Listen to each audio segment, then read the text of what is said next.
Alright, so my name is Shelley, for those of you that don't know me. I'm currently a veterinary medical officer at the USDA-Agricultural Aquatic Animal Health Research Unit in Auburn, Alabama.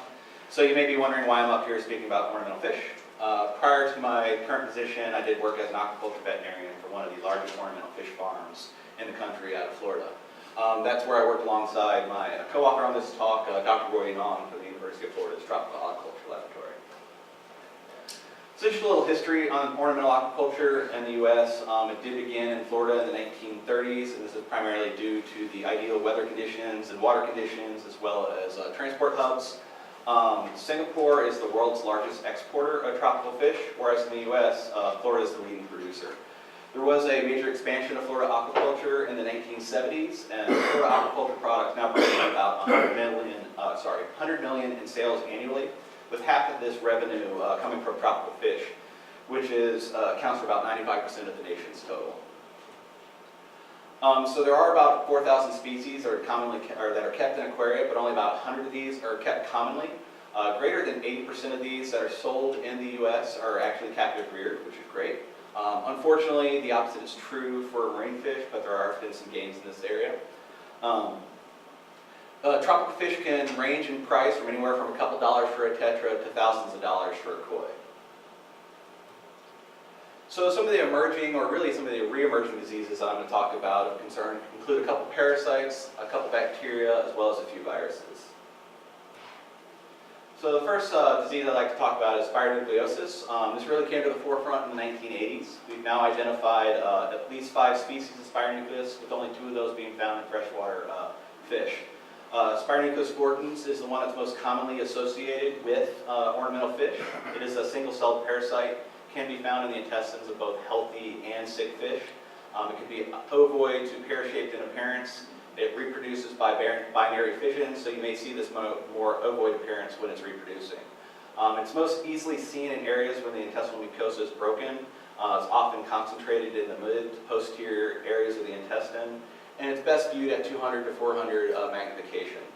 It is passed via fecal-oral transmission or cannibalism, and there is some debate as to whether, since this is seen in healthy fish, is this actually a commensal or an opportunistic pathogen. So the title on this slide is Spironucleus vortens and like, and the reason that is because we kind of umbrella all ornamental fish Spironucleus and vortens, but it is seen in numerous fish species, so the research that has been predominantly done on vortens and freshwater angelfish, but it does occur in multiple species such as cichlids, Central and South American cichlids, angelfish, discus, oscars, Jack Dempsey's, as well as African rift lake species, as well as other families, so kissing gouramis, tetras, catfish, and codfish. And because of this diversity in fish species, we're likely seeing other species of Spironucleus, but again, they've been umbrellaed under vortens at this point in time. So this is a disease that's brought on about by stress, malnutrition, shipping, overcrowding, concurrent infections, poor water quality. You may see cachexia, lethargy, anorexia, darkening of the skin, bloating as exhibited over there in the picture on the right. They may lay on the bottom or float at the surface. You can have increased mucus production or white, pale, stringy fecal casts. So it's important to note that there are no FDA-approved drugs for the treatment of spironucleosis, so food fish are kind of unfortunately left high and dry when their spironucleus are identified. However, in the ornamental industry, even though technically it does need to be noted that a lot of the drugs that may be used are considered technically illegal, we're not necessarily bound to that degree of the strict regulations. We're kind of a low regulatory priority. So we have more opportunities and more drugs at our disposal, but of course the FDA can change their mind and in the future come down and say, potentially prosecute people, but likely won't, but you certainly won't be able to use drugs in the future, potentially, so just keep that in mind. So the reason that I included Spironucleus in this talk is mainly not because it's necessarily an emerging pathogen, but really kind of a re-emerging pathogen. And that's likely due to the drug of choice, metronidazole, potentially having some resistance. Historically, it's been treated either orally or bath treatments. Unfortunately, sick fish don't eat, so in my experience, I predominantly use bath treatments. I utilized this 5 ppm daily treatment for 5 treatments. I had great success with it for the first couple of years that I was at the facility I was at. Unfortunately, I started to see it become less effective. I found another regimen at 25 ppm every other day for 3 treatments. This again seemed to be effective, but again I started seeing lapses where I was having to extend this out to 4 and 5 treatments. So there does, and I mentioned this to Roy, he had mentioned that other veterinarians also were seeing the similar problem with resistance. So I don't know if this video will play very well, we'll find out. It's not the greatest video, unfortunately, because it's my phone, and I think with the lights you probably can't really see it. This was a co-infection in discus in which I wanted to kind of show the motility of Spironucleus because it's almost impossible to get a nice clean picture because they move so dang fast. In my opinion, they kind of move similarly to Ictaluri or Cryptobia, which a lot of farmers still go by old names, so be aware of that. So when there are heavy infestations in the intestines, really the intestines are just moving. When you cut them open, cut the intestines, it just comes spilling out and you really can't miss it. So moving on to the next parasite I want to discuss is Cryptobiosis or Cryptobia. It came to the forefront and was spearheaded by Dr. Roy Yanong and Dr. Ruth Francis Lloyd at the University of Florida's College of Veterinary Medicine in the late 1990s and early 2000s. There are 52 species in fish, but it's likely less because there's likely some misidentification and replication. There are 7 classified as enteric parasites, with Cryptobia iubilans being the one that's most commonly associated with ornamental fish. It does have a direct life cycle. It's a single-celled parasite that's found primarily in the stomach, but there can be systemic infestations. And these systemic infestations may result in greater than 50% loss of the population. It has a pleomorphic shape, a flowing amoeboid motility, and 2 flagella. And again, it is also passed via fecal-oral transmission and cannibalism. So Cryptobia iubilans also have species predilections, again, predominantly East African and Central South American cichlids, so a lot of the same species that are affected by Spironucleus. Again, it appears to be a disease of stress. Crowding, poor sanitation, high organic loads, and handling stress can all cause breakouts of Cryptobia. The most consistent clinical sign, at least internally, is this granulomatous gastritis as viewed on this wet mount over there on the right. You could see some color darkening, increased mucus production, you may see wasting, or you may even see some bloating, morbidity, or mortality. So Roy published a paper in JAVMA in 2004 in which he looked at dimetridazole as a treatment for Cryptobia iubilans and discus and found that bath doses at 80 ppm for 24 hours once daily for 3 treatments was effective. However, this no longer appears to be therapeutic. I've tried to replicate this numerous times. I know others have as well, and unfortunately to no avail. So I was having a lot of issues with electric blue jack dempseys coming in and being imported with systemic infestations of Cryptobia iubilans. So that led us to doing some pilot studies in which we had 6 treatments and 1 control, 1 bucket per treatment, 12 fish per treatment. We did water changes roughly every 18 hours. We had 3 days of treatment.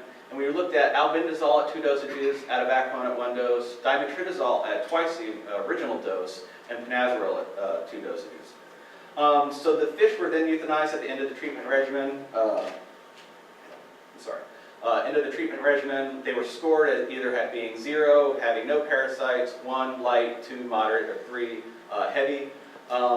Unfortunately, none of the treatments completely eliminated the parasite. Ativaquone had the lowest average score, but it did have 2 morts, whereas dimetridazole had the next average score, and it had no morts. But it does need to be noted that dimetridazole at 80 ppm was already pretty cost prohibitive for the ornamental fish farmers. So now at twice the original dosage at 160 ppm, it's still not quite effective. So right now, a lot of research still needs to be done for treating this parasite. So this is just some histopath images from some of the systemic infestations I was dealing with. Again, in the stomach, you see these coalescing granulomatous inflammation. And on squash preps, I was literally squashing the spleen or liver, and the parasites were just spilling out. So on histopath, you end up seeing areas of inflammation and necrosis where you find these parasites and these other organs. So this is just a video showing the movement of Cryptobia iubilans. You kind of see that amoeboid motility, undulating movement. In my opinion, moves a little bit slower than Spironucleus. The shape is definitely different, so it's not, you won't necessarily get them confused. And sometimes you can't see both at the same time, so be aware of that. So moving on to some of the bacteria that are emerging, some of us are probably familiar with Edwardsiella or Edwardsiella ictaluri, as it's the causative agent of enteric septicemia of catfish, or ESC, and this has been extensively studied by one of my mentors, Dr. John Hawk. It was once considered a host-specific pathogen of catfish species in the U.S., but we now know it ranges in all catfish-producing states in the U.S., as well as China, Thailand, Vietnam, and Japan. So there is, in fact, actually a history of Edwardsiella ictaluri in ornamental fish. The first report in a non-ictaluri fish is the green knifefish in 1982, also known as the transparent knife. These fish did exhibit the classic ESC hole-in-the-head signs and kidney necrosis. I actually worked with transparent knives for the entire time I was in the industry. Unfortunately, I never saw this as a problem in that fish, so that's kind of interesting. The next reported case in 1985 was in the Bengal Danio, and this was kind of a unique case in which they exhibited abnormal swimming behaviors and loss of equilibrium, but there really weren't any classic ESC lesions other than on histopath. There were some brain lesions. The rosy barb was identified via isolation and quarantine from fish that were imported out of Singapore into Australia. And then the zebrafish have been experimentally infected with the catfish isolate, and it's gone through Cox postulates in which they were able to re-isolate the bug, and these fish did exhibit all the classic ESC lesions. So, I think questions will be at the end. Okay. Anyway, in 2011, when I was a veterinary student, I worked with Dr. John Hawk at the Louisiana Aquatic Diagnostic Disease Laboratory. In 2011, we had some fish that were brought to us from the biology department. Concurrently, at the same time, there were outbreaks amongst Florida producers, as well as multiple animal facilities at the University of Pittsburgh, as well as the University of Massachusetts at Amherst. Since then, there has still been sporadic cases throughout Florida, and it is predominantly seen in zebrafish or Danio rerio, including all the long-fin varieties. It was initially identified presumptively through biochemical tests. On the glucose motility deep, it was weakly motile compared to the catfish isolate. It was citrate negative via the Simmons citrate test, and however, on the API 20E, it was citrate positive, so it did give a different code than the catfish isolate. Dr. Matt Griffin and the group at Mississippi State University's Thad Cochran Warmwater Aquaculture Facility were able to confirm that this was iubilans via 16S rRNA, and then took it a step further with gyrase B sequencing, and were actually able to show that there were 3 genetically distinct groups of a zebrafish strain, a catfish strain, and a tilapia strain. Additionally, it's different from the catfish isolate in that it auto-aggregates in broth, as seen in the bottom picture there, as well as it has a different plasmid profile from the channel catfish isolate. I'm not a histopathologist, so just quickly, primary lesions are seen in the brain, spleen, kidney, and liver. You see greater than 95% of the parenchyma of the spleen is affected with necrosis, and however, in the liver, less than 5% is affected with these discrete necrotic lesions. In the kidney, you have necrosis that seems to be primarily affected with preferentially affecting the hematopoietic cords, and then in the brain, you have the endomeninges are expanded about 2 to 3 times normal. So it hasn't been identified in other species, but to a lesser avail compared to zebrafish. It's been seen in tiger barbs, blue danios, leopard danios, all the longfin varieties, and there is some debate whether the blue and leopard are truly just variants of zebrafish or not. And then giant danio as well. So this is still a very big problem for zebrafish producers. Management, of course, is extremely important in this disease. Biosecurity, having a sound biosecurity protocol, quarantining fish that may be coming onto the facility, inspection certification, and if I'm not mistaken, I believe all the main labs around the country are now testing for ESC, but or Edwardsiella ictaluri, but I believe it actually has not been a major problem in these facilities since that initial 2011 outbreak. The facility I was working with, we worked with Dr. Hugh Mitchell and Aquatic developing an autogenous vaccine, and this was actually some good, we had some really sound results with this, so there's some promise with that. There definitely needs to be further areas of research in terms of antibiotic therapy. In vitro, it appears to be sensitive to numerous antibiotics, but in real-world application, both via bath and oral treatments, it has not been effective in my experiences. So ultimately, you may need to depopulate, disinfect, and restock. So now moving on to the next emerging or re-emerging pathogen. This obviously in 2002 was a little bit before my time. This was a case that Roy dealt with at a small farm that it was a multi-pond farm, one main building, multi-tanks, and it was mainly seen in tiger barbs in these tanks. And these tiger barbs exhibited with hemorrhagic, ulcerated mouths with short maxillas. They had spiral swimming behaviors, equilibrium loss, and there was less than 5% mortality daily. On necropsy, they saw moderate to heavy trichotinids with skin on the skin fin and gills. They did get growth on 48-hour growth on blood auger and had a gram-positive rod. However, they were never able to ID it. They did have sensitivity to enrofloxacin, gentamicin, and neomycin and romet.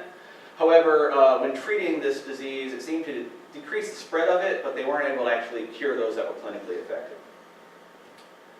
So again, Roy had a second case later in the year at the same facility.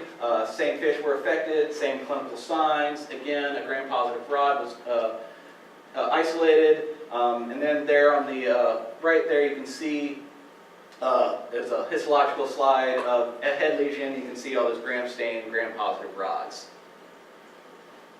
So then about a year before I started getting involved in the industry, smash mouth, as Roy dubbed it, had reemerged.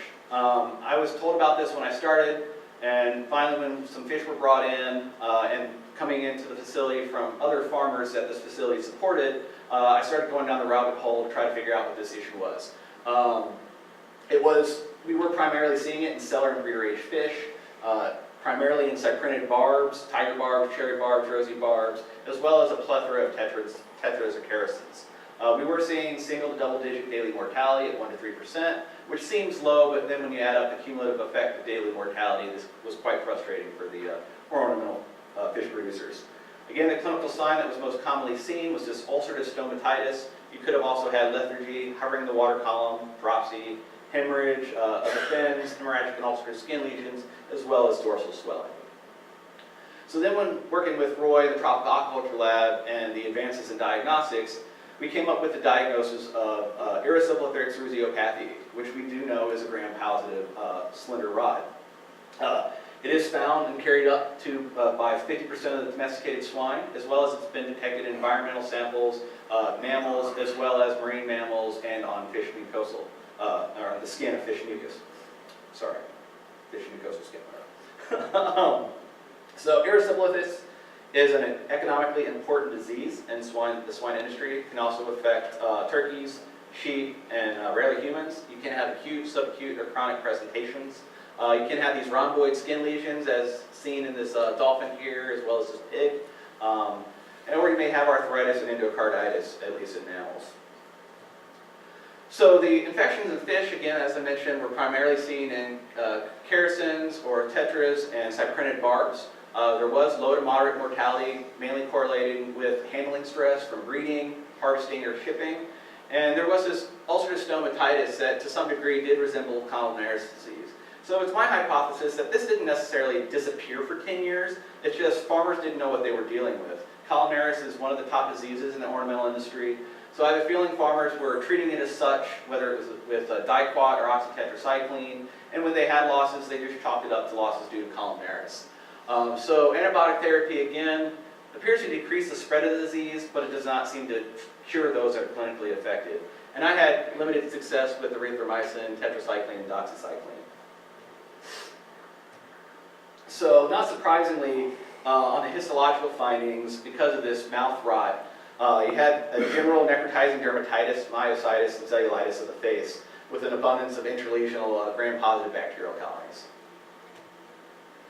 So Dr. Esteban Soto and his graduate student Eric Pomeransky at the University of California, UC Davis, have done a lot of work characterizing this bug, and they were looking at surface protective antigen gene typing, or SPA. It's well-described gene in erysipelathrix rhusiopathy. It causes the immune response and host vaccine target. And there are 3 described types, SPA A, B, and C.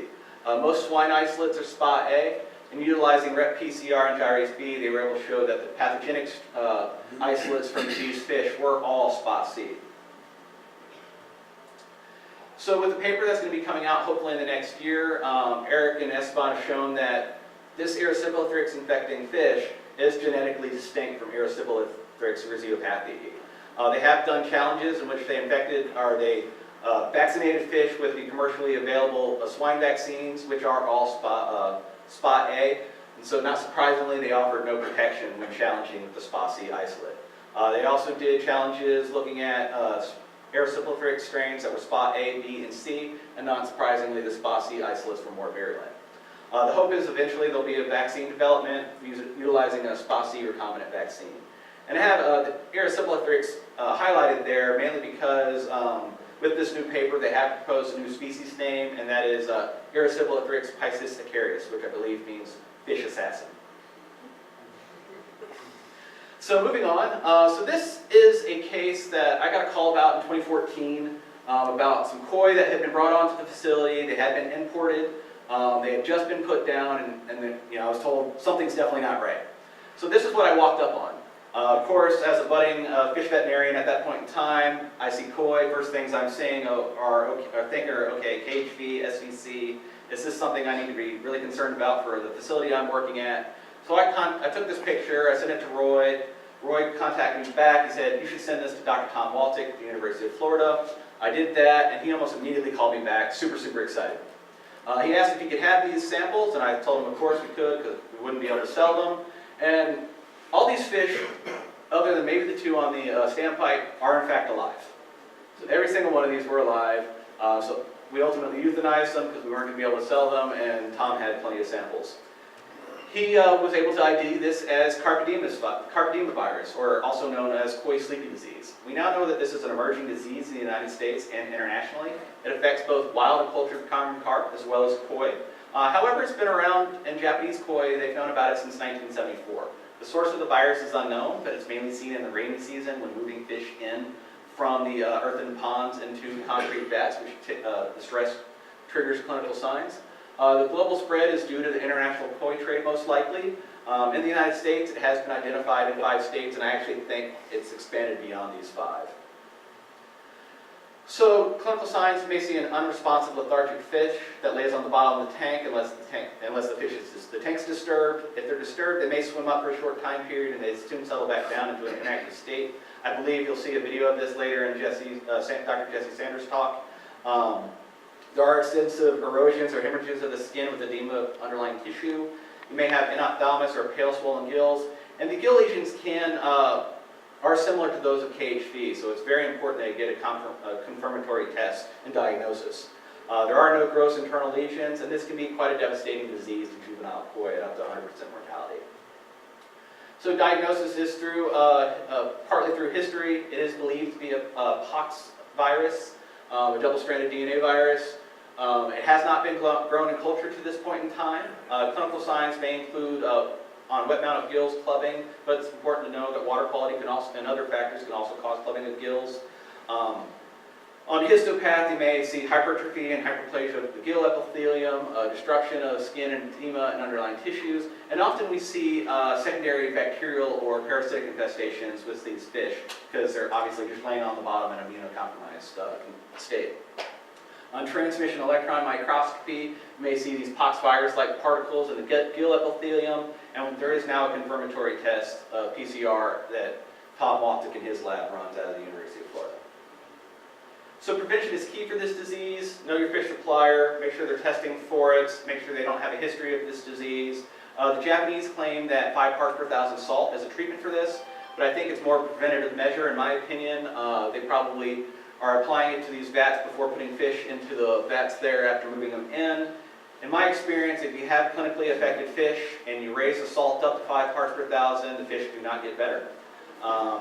So you want to avoid harvest during temperatures that are conducive to the disease. Of course, you want to quarantine your fish, bringing them onto a farm where you may have other koi, and you may end up having to depopulate, and of course, you want to utilize best management practices.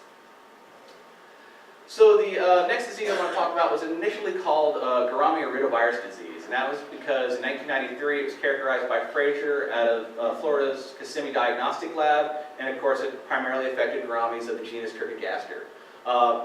Dr. Roy Yanong and Tom Waltic and Dr. Ruth Francis Lloyd have done a lot of work since then and shown that it also includes can infect freshwater angelfish and other cichlids and bacillids. Mortalities can often be quite high in the summer and fall. Historically, it was diagnosed through electron microscopy and histopathology. On histopath, you see these large, bright blue, basophilic, pale, foamy cells, but now it's being confirmed through diagnosis through PCR. Okay, 5 minutes. It is subdivided into 3 major subgroups. Under these 3 major subgroups, it's known to infect upwards to 125 species. These subgroups include infectious spleen kidney necrosis virus, which is the only group reported since 1996. Red Sea reemergence, which we know is OIE reportable, but I don't believe has ever been reported in an ornamental fish. And then turbid reddish body iridovirus, or TRBIV clade 2, which was isolated from late 1980s and early 1990s in ornamental fish. So they're actually, Dr. Waltic and his lab and his graduate student have shown there's actually a temporal spatial shift in the main genotype of this disease affecting ornamental fish, with TRBIV clade 2 being early cases, with some of the same fish being infected in later cases with ISK and V. So unfortunately, there's no current treatment or vaccine here in the U.S. However, there is a vaccine available via Merck Animal Health for RSIV in Asia. So this is just a slide showing you a non-infected spleen as well as a megalocytic virus infected spleen, and hopefully you can see the basophilic, large basophilic inclusions of cells there. So alloherpes viruses have been sporadic in the ornamental industry since 2000. I'm not going to really highlight necessarily and talk about too much about carpox, goldfish hematopoietic necrosis virus, or koi herpes virus, because I believe you're going to hear about these later. The one I'm primarily going to focus on quickly is angelfish cichlid herpes virus. So carpox, in my 4.5 years in industry, I only saw it once. It was in a large, it was in an adult large ornamental goldfish, and it definitely had the focal epidermal hyperplasia or candle wax appearance lesions. Goldfish hematopoietic necrosis virus, I did see this a few times. This is likely an underreported disease, and that's because a lot of goldfish just aren't worth a whole lot of money. And so I don't think producers are willing to put in that time and investment and money into diagnosing this, and if they have a problem, they just move on to new stock. So of course, KHV, OIE reportable, so contact your USDA agency if you suspect this. So lastly, if any of y'all grew up in the as an ornamental fish hobbyist in the in the 1980s, early 1990s, you may have heard about angelfish plague or angelfish AIDS. And this disease was spearheaded by doing research by Dr. Ruth Frances Floyd, and in 1986 there was the first report of catastrophic losses throughout the industry. The clinical signs were unusual and inconsistent. There was rapid spread and mortalities. You had fin clamping, increased amounts of mucus secretions, darkening of color, loss of all age classes. So at the time, molecular diagnostics were really not very advanced, so they weren't really able to determine a true culprit.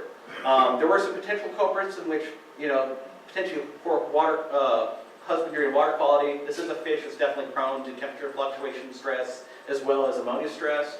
I already talked about Spironucleus, bacteria, nematodes, and of course we can't rule out viruses. We know it likely was not megalocytic virus because there was a ton of histopathology done and they did not see any of those bright blue basophilic cells. Paramyxovirus was seen in, I believe, one case, but again, was not widespread, so they don't think this was a culprit. But alloherpes virus could not be ruled out. In 1988, herpes virus-like particles were first reported by EM in an angelfish. We now know that this has been seen in angelfish extensively more recently due to significant losses, and it's been diagnosed via EM and PCR. Tom has a test there in Florida. Unfortunately, this is a disease that's masked by secondary bacterial infections and parasitic infestations. I actually had a couple issues with this during my tenure in which I was treating for Spironucleus, the fish weren't getting better, and it turned out I actually also had angelfish herpes virus. So unfortunately, there is no current treatment for this at the moment, but I know Tom is working on securing funding to further research this disease. So of course I need to acknowledge a bunch of people from the University of Florida, University of California, Davis, LSU, Experimental Pathology Laboratories, as well as Aquatic. And with that, if there is time, I will take